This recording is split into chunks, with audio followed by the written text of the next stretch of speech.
I'm Wesley Morgan. I'm a sophomore at Princeton, just finishing up my sophomore year.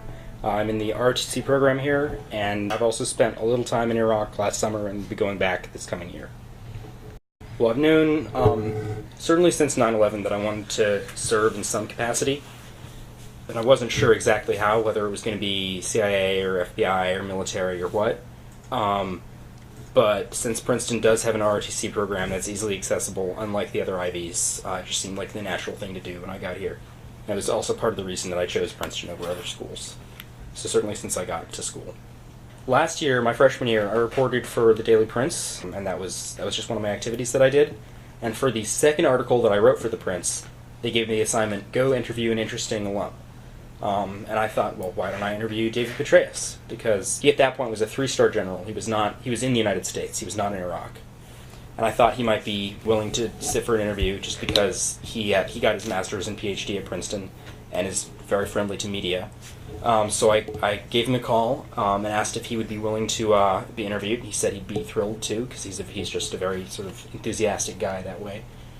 So I interviewed him, and he kept in touch. And around February or March of 2007, shortly after he took command in Iraq, he invited me to come spend the summer there, just as sort of a learning experience, to come in whatever capacity I could find my way over in.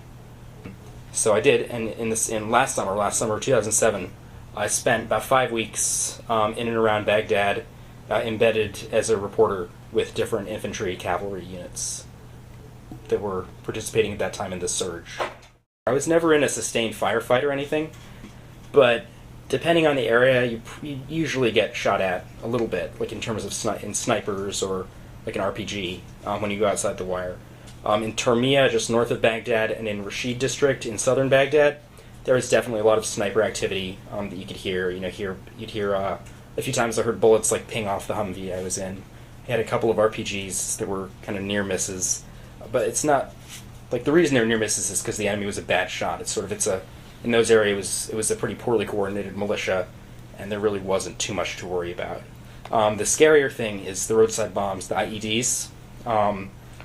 Because those are planted by more experienced people. And I saw one IED go off that blew up an Iraqi army Humvee, but thankfully I was never near an American Humvee that was destroyed, and my Humvee, no vehicle that I was in, whether it was a Humvee or a Stryker, ever hit an IED.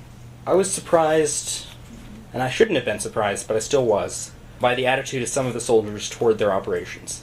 You typically, from a civilian perspective, you think soldiers in a dangerous, high intense area, like, say, Rashid district in South Baghdad, where I was for a while, are probably going to be unhappier and have lower morale than soldiers who are in a safe, low-intensity area, like Haifa Street.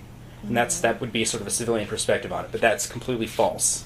Soldiers, particularly infantrymen and cavalrymen, who are, combat-armed soldiers, they are a lot happier and a lot more content with their mission when they're somewhere where they're getting shot at and they can do raids and things like that, than when they're on, say, Haifa Street, where the bulk of their job is cleaning up trash and doing security for, the lieutenant who goes and talks to the mayor. We're conducting the company movement to contact to Objective Gettysburg at no later than H plus 45 minutes. There's probably 16, 17 cadets who are Princeton students. So, even if you have met one of them, you might not even know that they do ROTC, just because you don't see them in uniform a whole lot. People are curious why you're doing it. They're also curious what it is, because most people don't really have any idea. Ready for the coordinates of Objective Gettysburg? Okay. Whiskey, Victor, 2, Niner, 8, 2, 6, 4, 8, tree. And the mission is to regain contact with the enemy, who is believed to be in a fire team size of 2 to 4 enemy, who will fight and are armed with small arms. I think I'd probably be less likely to try the military if it was peacetime, just because I would feel like there were more urgent ways to serve. And if this was the 90s, I'd probably be more inclined to go into, say, CIA or intelligence. But yeah, given that there is a war going on and there is, half the army is deployed at any given time, that seems to me that's a pretty compelling reason to go into it.